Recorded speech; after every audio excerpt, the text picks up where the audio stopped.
You sell me too high. I don't know if I can match up. You know, it's one of the wonderful things about being in here. It's a constant revelations. What's up, Jody? That voice of confidence. In about a few years, CC, don't worry. It's not going to be Lauren Dangle. Jody's going to leave her dangling. And then there's another thing. Where is teacher Lily? Where's teacher? Is she here? Oh, she's gone. So I sat down and I asked Pastor Caleb, I said, is that Lily? And Caleb is like, yeah, it's Lily. And he was looking at me, he's like, didn't you just do VBS with her?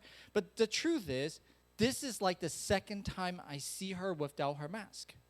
So I have to ask, it's like, is that Lily? And then for us as an anime fan, Rich, you will understand this. When the main character in anime drop a piece of armor of something, their stats go up like 3,000%, right? See, it's like, One Punch Man when Boros drop his armor. This armor is just to hold down my immense power. That's what happened to teacher Lily. I mean, can you just hear her voice? What a voice. I can just hear her going to the courtroom. It's like, objection, Your Honor. And it's like, whoa, the gavel's coming down, and then you cease from that.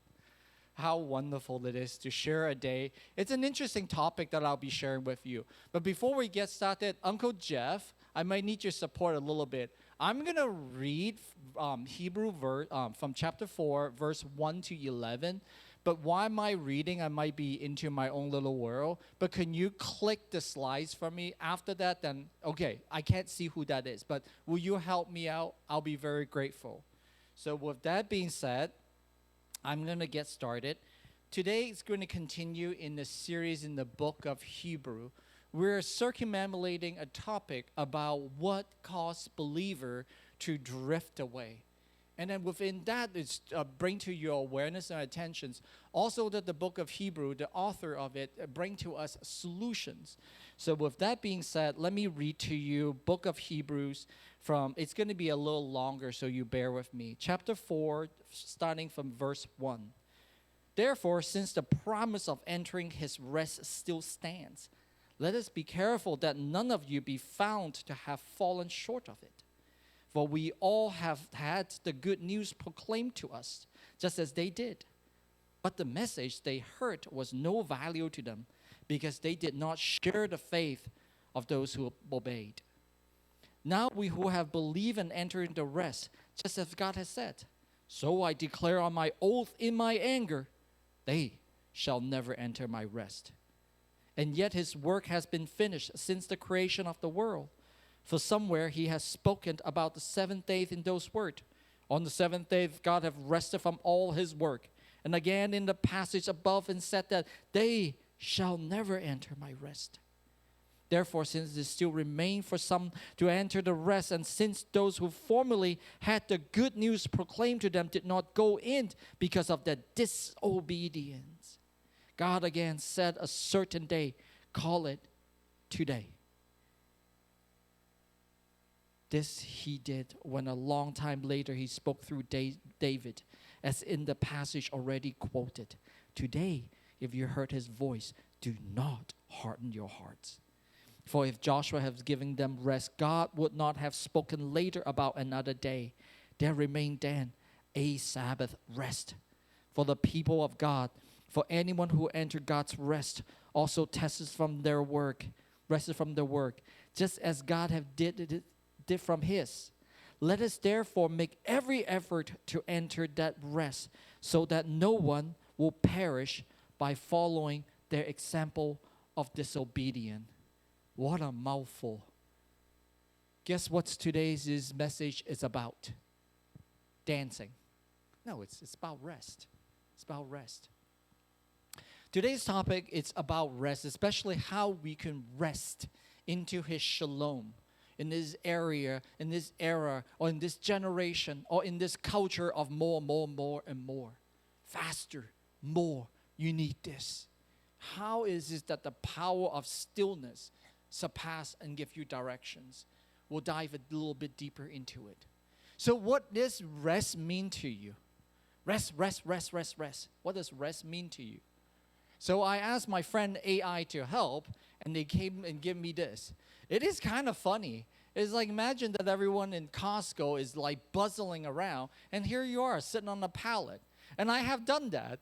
They have these cushy chairs in Costco one time. Joanna and I just sat in the middle of it, and we were just watching people. And she's like, Dada, this is not bad. I was like, oh, this chair is pretty good. But is that what rest is? You know, if rest is such simple thing, it's for us to just take a chill pill. Why did Jesus, at the time when he was in his ministry, that he keep butting head with the Pharisees? Do you remember that? You guys ever heard about Jesus? They're always arguing like, oh, you didn't observe Sabbath. And it's like, no. But again, I think it applies to us today that in this era, in this generations of us, where the hobby is no longer a hobby. You take hobby to the max. You need to make money from it. If you can see that in YouTube or in whatever, X, discourse, there's just like all these kids watching themselves reacting to other video. That is the craziest things. Why would I care what your reaction is and who are you? And some kids even like play games and then they have to film themselves. It's like, you play okay, but then, like every time they score a kill, they do a dance. And that's it. Also, that for all of us is in an academic, we're pushing for more. I've been working in a school for a long time. It seems like that the parents could not slip one more things in. And I'm not blaming the parents. We're trying to cover the basis. But in this area, in these generations of more and more, we're squeezing every potentials out of you. Have you find peace? Today we're going to talk about this a little bit. Let's get into this. So Sabbath rest. Sabbath rest is more than just a day to take a chill pill. It is something greater and grander because Jesus and the religious leader went to town on each other's for it. Some people in a superficial sense might just see that it is just a culture identifications. I'm Jewish. I observe the Sabbath. Okay, I get it. We're in Chinese New Year. Everyone dressed so very, very nice. Caleb, you look like you're about to go cut tree. I'm joking. Caleb looks very nice. He looks with the beard, he just can do anything. But is that just merely a culture identifications? Like Chinese, we take shoes off outside of the house. Is that it? But no, it is also that how that culture is interacting, it's relating to their God. Because they believe that if we observe in this Sabbath, God will grant us, we will be in a good covenantal relationship with Him. Who doesn't want that? God is the creator, the provider, the redeemer, and the avenger. So, we're observing it to make God like us, to have a good relationship. But is that all there is to it? For us non-Christians, that we think about coming to have enjoying Sabbath, it's just as long as I make it here, I'm all right. Is that my Sabbath rest? So we're going to dig a little bit deeper into it. Is that just transcending a cultural, a religious things? Because at the end, we believe that this is in our heart. It is in the core of our faith and how faith can transform us. Sabbath in the original context is literally means stop. It's done. It's complete. It's in its fullness. Even to the point that in Genesis writer that associates so deeply with the number 7 is to echo that this sense of completion. I'm done. It's also that in the rest and the sense of it. Now let me jog your memory a little bit. When the first time I remembered God was echoing it in the Bible, it was in the Genesis story. Think about this. God spoke into chaos, say, get out. I'm about to put order and goodness into it. And He did. He separated light and darkness and said that we have drawn a boundary. You will not come in. This is the sanctified space of life. And in this life I give order, the water, the land, the way that the plant will perspire, the way the fish will go. And right before day 7, on day 6, He created the sea and the creature. And then the crown jewel of it is He created His children. But then you remember that God, before He said all this stipulation, first He said, is that you should go what? Multiply and flourish. Enjoy.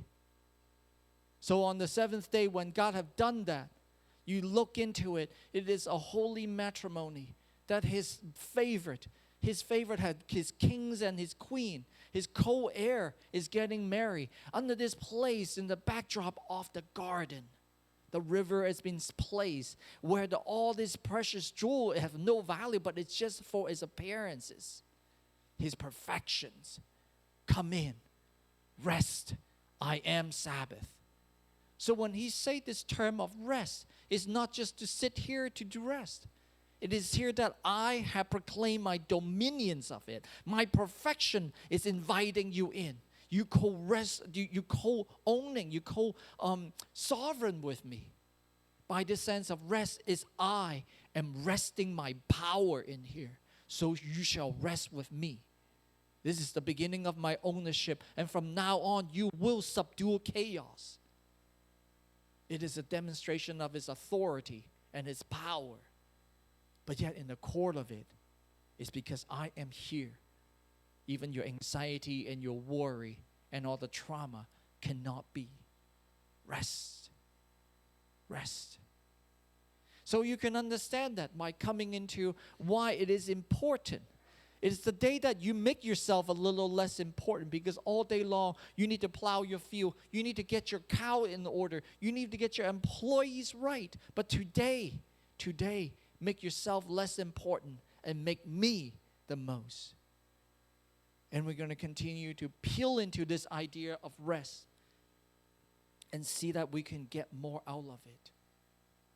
Rest. Interesting.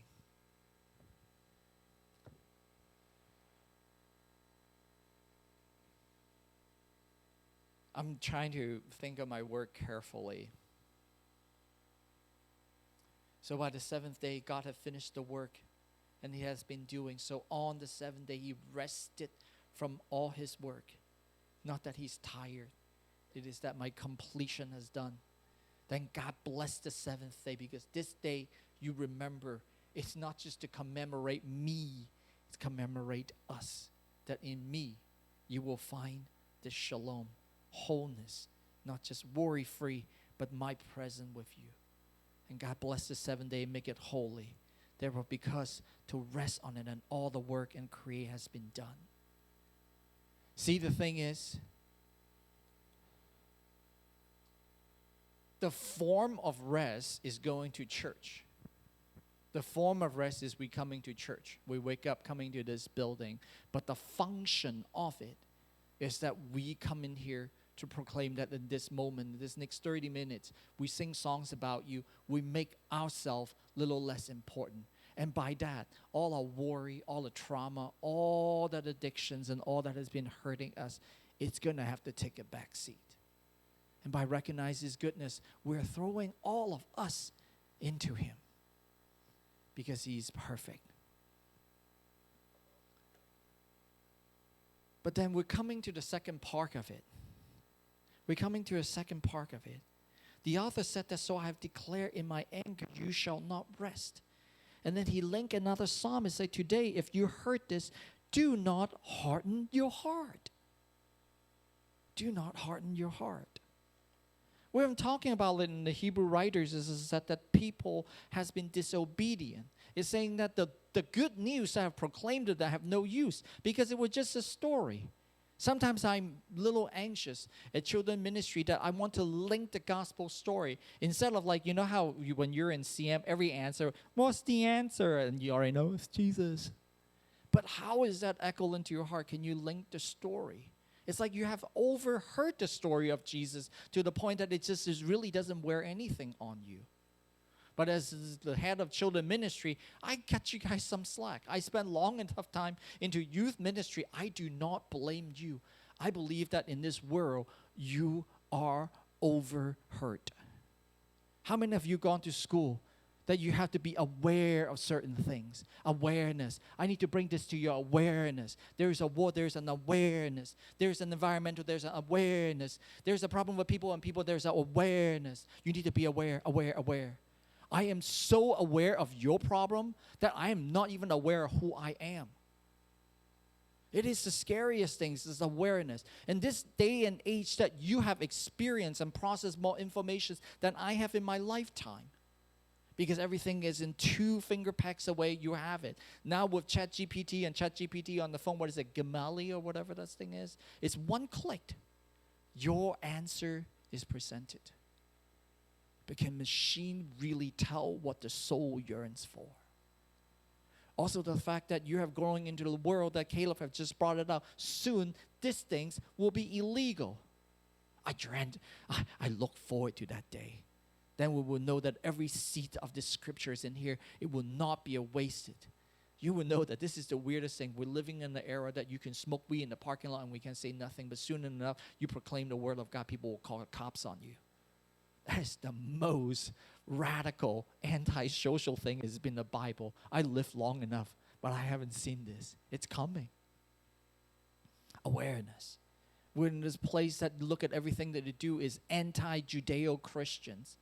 A guy was on YouTube, he's doing a survey, walking around in San Francisco. He's asking people to donate money to destroy Israel. And young people are just willing to give $10, $15. But it's like, what did they hear? What is it so bad? It's always often enough, it's like, my friend said this. I don't know if you guys caught up with some current trending news and stuff like that. You guys ever heard of a guy named Warren Smith? I can't put his pictures in. I don't know how it is. Warren Smith. He was the guy who in YouTube, he's have this video with a student that you can't see the face of the student. But the student brought up these questions to Warren. It's like Mr. Smith, how do you, I think I'm paraphrasing the question. It's like, how do you like or still like J.K. Rowling's work? J.K. Rowling is the writer for Harry Potter. How do you still like J.K. Rowling's work in light of the fact that she is a transphobic bigot? How would you still like J.K. Rowling in light of the fact that she is a transphobic bigot? So in this conversation, they peel back. They go back to the original post that J.K. Rowling have wrote about this. And the student keeps saying that, well, more they examine it, it's like, well, I have heard my friend said this. Well, I have heard another tweet said this. But when they look at the fact of this post, have you looked at the language of it? Is it what it said? And then at the end, the student said, like, I feel kind of stupid. You have heard a lot of stupid things to say about God. Christianity endorsed slavery, then we might as well have to rip the entire book of Exodus out. Isn't that the whole God is going through all that to redeem a bunch of slaves? You have heard, and your head hurt. And this is why we need to look into the deeper meaning and how to apply this whole Sabbath rest into our life. Because at some point, you need to take a chill pill. You need to hit a pause button. I don't know how you do that, but you should. I mean, back in my days, in the early days of tech, we even have to schedule for server power down. When we power down server, we have to make sure there's enough backup server, but it is essential for the gear. Does your phone, anyone's phone does not have a restart button? Oh, you do. When your phone's acting kind of wonky, do you not, first things you do is text, not page 1, when gear's not right, what do? Restart your phone. Have you restart? Not just taking a nap. Have you hit a restart button of it? When you find yourself worried, when you find out all that you've been chasing for is not giving you what is it promised, have you have a chance to restart? How that is you to restart? How does that chill pill go? Maybe for some of us is to crawl up in our room and just watch another 40 hours worth of TikTok. You're more tired than it is. I think people doesn't know how to rest, and I confess it as a parent. We don't know how to rest. See, this is how it goes. You will work really long time. You will work until your eyeball falls out, and then you bring Zoom meeting, you bring entire work group to go to Great America or Legoland with your kids. Where there is you waiting in line and you're yapping on the phone and the wife is trying to organize the whole thing and she's taking text message and there's a little one. She's like, he's lost. She's lost. She's like, I want to go ride that Lego car, but they're busy. So I'm standing in here and they're not knowing what to do. By the time you get there, you're taking the entire work group. It's like, ah. You're taking yours in a Zoom meeting. I mean, doesn't people say that nowadays after the vacation, you need a vacation from your vacations? I mean, it might be just me. And sometimes I'm more tired after a day off. Recently, I bribed Joanna. I said that if you want to go to Legoland, we look at how much does it cost to Legoland. I said, you know what, sweetheart? I'm going to cash in a bunch of money. It's got dollar bill, $5 bill, $10 bills, even $100 bills. I'm going to give you that stack of money. This is the mission for you. You do whatever you want. But while giving it to you, we can watch some video of people going to Legoland while we chill over here. That ain't ringing no in line. You need rest. You need rest. But again, what does this rest do?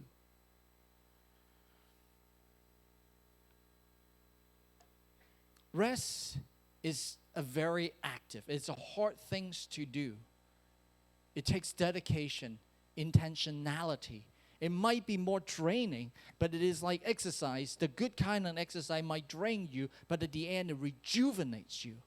Sabbath rest is an intentional, dedicated time for seeking God with all your heart. So in here, you're practicing it. You're still squirming because you think that I'm supposed to say something in here about the environment, about something to awareness, but only thing awareness I'm drawing to is that you need God. Everyone else has promised that your awareness would bring, you will be a part of this life-serving, a world-changing. But in here, God said, I already changed the world. You need to get on with me to get part of it. With all your heart. It is an act of devotion that signifies my covenantal relationship with God. It distinguishes us from the following of Christ. So today, Caleb said that it is true. Maybe some of you haven't been baptized. But what is your relationship with God? What identify yourself as a Christian? You identify yourself as a Christian? People can identify themselves with exotic things. I identify myself as a Decepticon. Am I a Decepticon? How do you signify this? Well, it's by your relationship with Him. Recently, I'm imposing some very communist law at my home. That in a dinner table that we are not allowed to look at phones. I don't even bring my phones on the table.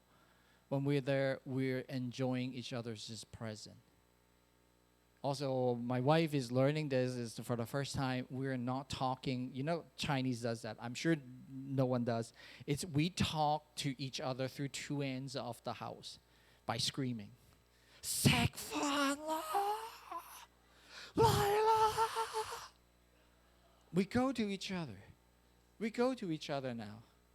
We go to each other. I know that sometimes it's hard. My wife will be walking and she'll be tapping me on my headphone. And as soon as I see her, everything dropped. Whoever it is, I'm going to you. You will find it out later. You might laugh. Sooner or later, you will get into a thing called dating. I'll tell you that. I won't laugh at you. I use myself as an example. At the beginning of my wife and I start meeting together, her whole fellowship was really curious about this weird person. I'm weirder back then. This hybrid, not so American and definitely not Chinese person is really keen to one of our sweet sisters. So wherever I go, you know, they make it obvious. So we're there having a boba tea and stuff like that. And really, 27 of you is sitting right across there. They're monitoring us. And then, so, you know, at the beginning, she's like, you know, I got my backup over here. And you know, it's very distracting. But as our relationship developed, when she started looking into my heart, when she starts seeing who I am or whatever it is that she saw, she gave me that dedicated time. She said, everyone go away. I need to spend time with him. I need to learn him as who he is without your interference. Dedicated time. That signifies who we are. If you cannot slow down and rest into God's hand, you're not a Christian. You can be baptized anytime. I could push you into the pool and draw you across. And I even borrowed Caleb's sushi outfit. Are you Christian? Can you rest into the power of Him? Can you bring your worry? Can you find a foundation so firm and then you rest upon Him? I don't know. You tell me. So remember the Sabbath day and keep it holy. The 6 days you shall labor and do all your work. But the seventh day is Sabbath to the Lord your God. On it you shall do no work. Neither you, nor your son or your daughter, nor your male or female servant, nor your animals, nor any foreigner resides you in your town. For in the 6th day the Lord made the heaven and earth in the sea and all that's in them. But he rests in the 7th day. Therefore the Lord blessed the Sabbath day and made it holy. 30 seconds are apologetic. People say that this is where Christian condones slavery. Ha ha, we got you. Imagine that yourself is in the Canaanite culture with the Akkadians, where they take all their captives and everyone is the slave, and how their worship is constantly involved into sexuality, when the Hebrews was worship about sanctifications, about being sanctified. And then look at the man and male servants. It's like, I'd rather go be a slave with the Hebrew. By the way, you tell each other, they only hold us slave, do dishes for 7 years, then they have to set us free. What? Man, they can't do weird stuff to us. They can't even hurt us. They hurt us. They have to set us free with severance pay. What? The Canaanite do what to you? I'm going over here. Don't oversell the word slavery. We are slavery. We just got batches and compensation package and 401k. And then if you really feel like you're a slave, you go talk to HR, make you feel better, then you go back and being a slave. But in here, it sets you free. And when we talk deeper into this Sabbath, not just this is a personal rest, it's just a personal soul. You can take a restart button, but it is that you influence into your family. What does it say? Kids. But I'm not telling you that on Sabbath day, on Sunday, you said that I suddenly got to do no chores. You waiting for, I see some of you. I'm going to put my glasses on. I'm going to read your faces. I know some of you waiting on all your chores, waiting till Sunday. Oh, Pastor Sam said on the 7th day, it's deemed holy. I can't take out the trash. No, you prepare for it. Even in Exodus, it said that you pick up manna. You pick more up on the 6th day, so you know the provision day is the 7th day, that you have everything that you need to slow down. That means do your homework before that.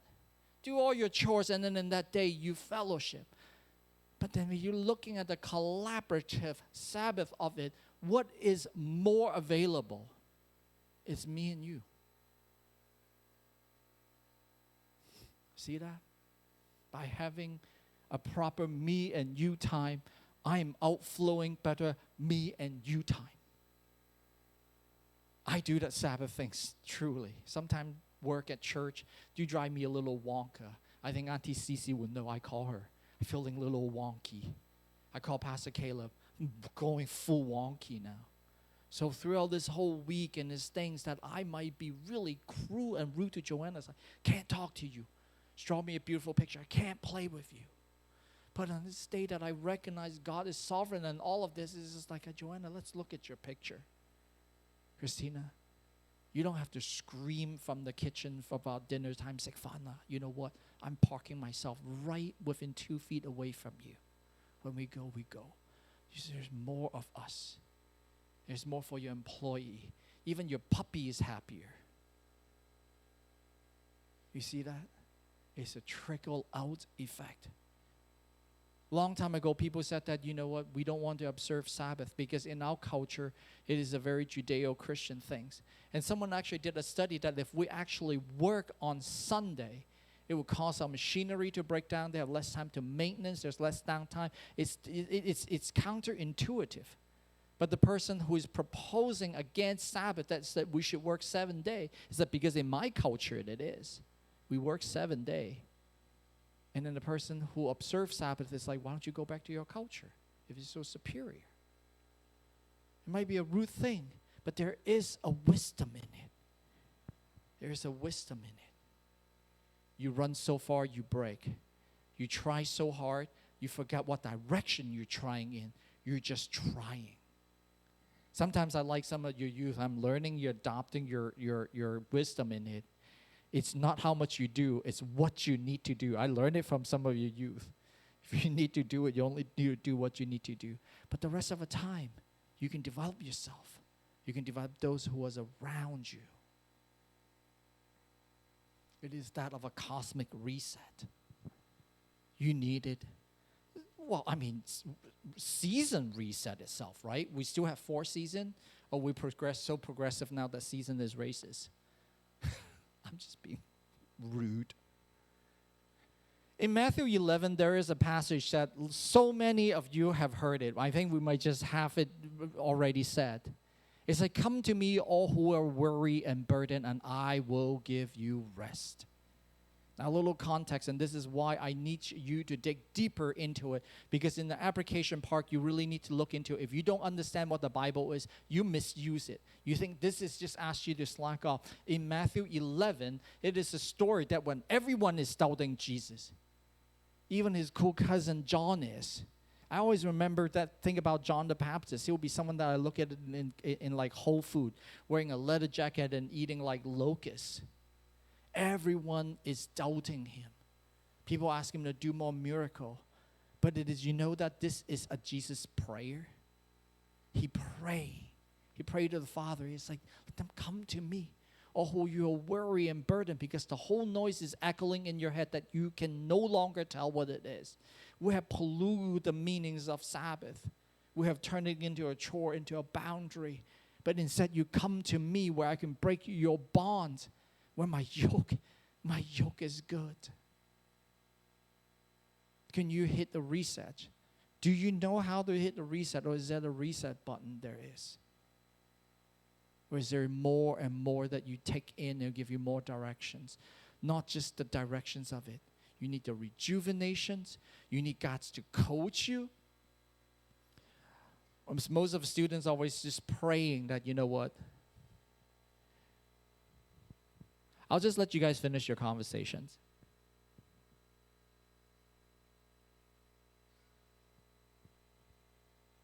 Is there anything important going on? Thank you. Really appreciate it. See, rest. It restores our relationship. Whatever you're doing, we take a seize of it. And then improve the overall whole of this. We take a rest. So we want to talk about this. How you're going to take that rest.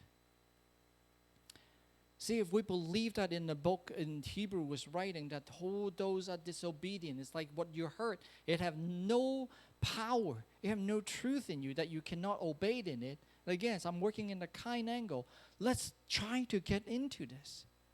If Jesus is the ultimate Sabbath rest in our future, when we pray, we say in Jesus' name, when he is the key to stand between heaven and hell. Hell is where you have no rest. You're always just going in your own head, into your own goal, into your own pursuit. But you fool yourself, I'm a good person, I'm working for this heavenly agenda, but it's not. But Jesus, the God of the creation, have order. Can you fall into the rhythm of that? I make the next piece of it, I'm trying to create a framework where we can catch on to this and what rest is about. And the end goal of this, I create this two picture. Of course, AI did it. I did not draw it. One picture is really funny. I took a couple of try. But the end, just look at this woman. She have all these accolades on her wall. But yet that everything that she have accomplished is binding her more. I need to hang out with the right people. I need to be in the right place. I need to have the perfect tweet so I can get to the perfect place, but I do not need to be, or I don't know if I even need to be. On the other hand of it, you see these soldiers right here. In the world of chaos, where this world of violence, yet he is completely in shalom. I'm listening to all I need to be to perform my job as a soldier. It's a dichotomy of this. I believe that it's rest. It's what's going to give you that. Again, Pastor Caleb has been warning that we should have notes. So I make it friendly for you. In this QR code, there is all my notes for today's this is PowerPoint. And then coming to the next is why we need to talk about it. I even make it into or break it into, I check my spelling, right? I spell R-E-S-T right. R, remember and reflect. It's said that in the scripture, all they have heard in this, they have no obedience. So we need to not only remember these stories of Jesus, we need to reflect it. It needs to rattle in you somewhere. And then what you rattle it into, you cannot output it. It's like watching an exercise video, which I am the perfect example of it. I remember I reflected on all the exercise video, but I never get to the E. I'm never engaged. So if you want to get well, you have to engage and embrace it, right? CrossFit. You have to do these things. And at the end, as you're growing, what do? It is in the faith that we need to surrender some idea, because I have heard a lot of funky things. If I don't practice in the surrender and to serve in it, it has no transformation, which is the last part. It's just the trust and transformation. It is in this process that we intentionally dedicate ourselves into coming to the Lord that we see real transformation. It's beginning to remember that who we are. This is not just something that your parents do. Is this part of your culture? Can you identify yourself in this sanctified time on this Sunday between 9 a.m. into noon? I am in here shaping myself. I'm in here just to echoing God's goodness. But why I'm doing this? Why am I doing this? I want to accumulate more of this knowledge. If you watch exercise video, you can't just watch one, right? You watch a power building, then you have to watch a healing. You have to watch a flexibility. You want to accumulate your knowledge in it because you have learned a lot of funky things. But not only you do that, have you see the story of you in the scripture? All the failures and all the boo-boos that the biblical character make. It's like, you know what? There's a bit of me in it. Because at the end, the Bible is not just an ancient story. It still is a story about you and me. Engage. We have different sphere of our mind, of our body. People always think that the Bible said that we have 3 spheres. It's like we have the spiritual sphere, we're all pure and nice, and then we have the psychological, which is the knowledge sphere. It's just for us to process.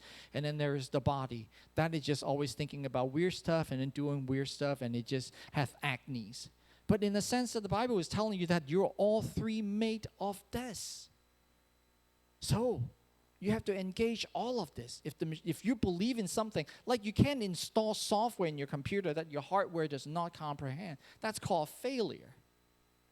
So how do you deepen this?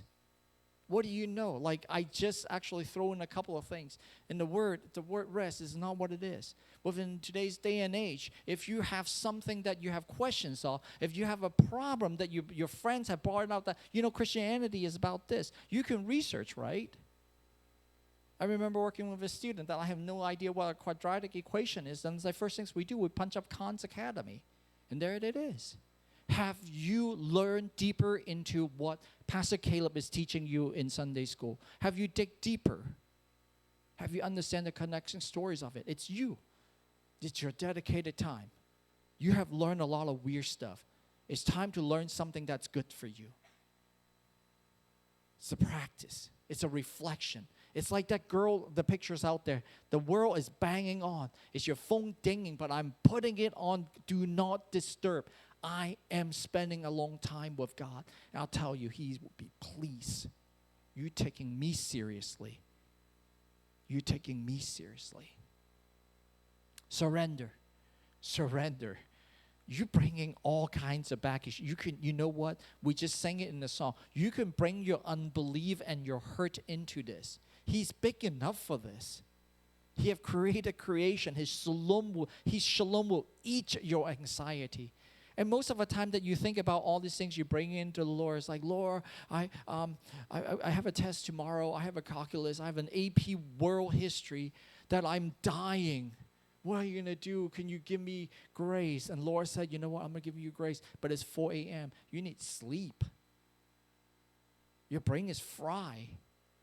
But coming into this rest, you're repenting that, you know what, I shouldn't have gone to my cousin's things. I shouldn't spend another 2 hours on the Discord server seeing some little kids ranting about his mom and playing a game. It absolutely done nothing for my life. I am preparing all my life into this rhythm of Sabbath. I'm starting to choose what's good for me. I can bring my chaos, but you have to transform me. This is a sense of trust. This is a sense of trust. I always get tired that people calling me in the last minute. Hey, Pastor Sam, you remember me? I need a college recommendation letter. When do you need it? About an hour. Oh, okay. Yeah, thanks. Remember we were cool in winter retreat back in 2004? Yeah. So I'll write one. I don't know this person.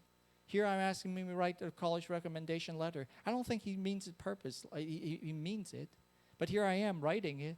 Did you write it? Yeah, sure did. What did you wrote? I wrote that I don't know you. Do you trust me? Talk to me. Talk to God. Because you know what's really weird? Before you trust him, he trusts you. Practice. Reflect. Kindness. What does it mean? Sharing, engaging. What does that mean? If you don't put it into practice, don't say you are a Christian. You're a fashion Christian. You're not a Christian. But it's really good to be a Christian. That means we're so in love with a dedicated purpose, with a dedicated person, that we're okay to be weird. Lastly, is trust and transform. And you cannot do this without practicing the first three. You don't even know what you're trusting into. As in every Sunday, we're coming in here for this 30 minutes, we're rattling your head. The Bible said, the Bible said, the Bible said, the Bible says. But until you come and examine these things, it is just informations. It is just a commercial, but it is trustworthy. For all the things people said in the world, all the time they said about Judeo-Christians bad, Judeo-Christians this, Judeo-Christians that. Well, why do y'all try to come rushing through the border coming to a Judeo-Christian country? China have an open border, I'm sure. You can go to Syria. I don't think there is even a border. Go to Afghanistan. I heard that they're handing out guns for free. But do you have an order, a stability, that people will put people first? You know that we're one of the few countries that we're presuming you innocent before you're proven guilty. You flipped it around, even in Japan, as much as we love the culture of Japan. In Japan's Judeo system, you're presumed guilty. You have to prove you're innocent. Try that. It is seasonal rest, regardless of how much of flaw it is. Our civilization is built on Sabbath keeping. Church going, we're people. Who are you? Who are you? The light do it no justice. It seems like, I show it to my wife, it's like prison. It does. It's have a couple of recurring characters, very Matrix. But I kind of find a sense out of it. It is because sometimes on every other Sunday, us and a couple of volunteers, we're here, mainly people from our church. We're handing out 800 and plus food units to strangers. And it just feels like this. When a superficial senses, it seems like that we're just doing something very mundane, throwing frozen chickens in people's trunk. But if you're among us, you know what it means, that we are doing something because Shalom have come upon us. That instead of chaos, we want to infect our Shalom to heal your chaos. Rest. Again, I want to come to a conclusion point that it is not for you to slack off, nor it is an excuse, but it is a seasonal. It is a trustworthy manner that you put your life into a schedule that is bigger than you, bigger than your world history, bigger than that is that outside world is screaming at. This schedule will keep running until he comes back. To end this, I'll read to you a book of Psalm 62. Turn my soul and find rest in God. My salvation comes from him. Truly, he is my rock and my salvation. He is my fortress. I will never be shaken. How long will you assault me? Will you throw me down? This leaning wall, this trottling fence, surely they intend to topple me. From my lofty palace they are taken delights in lies. With the mouth they bless, but in the heart they curse. Yes, my soul, find rest in God. My hopes comes from him. Truly, he is my rock and my salvation. He is my fortress. I will not be shaken. My salvation and my honor depends on God. He is my mighty rock, my refuge. Trust in him at all time, you people. Pour out your hearts to him, for God is our refuge. Surely the lowborns are but a breath, and the highborn are but a lie. If weighed on a balance, they are all nothing. Together they are only a breath. Do not trust in exaltations, or put in vain and hope in stolen goods. Though your riches increase, do not set your hearts to them. One thing God has spoken, two things I have heard. Power belongs to you, God, and with you, Lord, is unfailing love. And you reward everyone according to what they have done. It's obedience. Let me pray for you. Father, we come before you. We're learning not just rest, but it's just that deep trust in you. We're putting all the things that we do not know in the directions that we not yet seen. But Lord, we're running in a frequency and in a footpath that we cannot comprehend. Lord, I ask you to give us purpose in this rest. I ask you to guide us into this mission of Jesus of where we are at. And how am I going to incorporate my skill set, my shortcoming, and my strong suit with my brothers and sisters? Lord, I ask that today we corporately come into rest in you. Is that we echo your goodness. We echo that you have faith on us before we know what faith meant. Lord, I ask you to bless us, sanctify us. In this time that we dedicate all this attention is to you. Because you are good. Because on the cross, you gave us undivided attentions. And in Jesus' name I pray. Amen.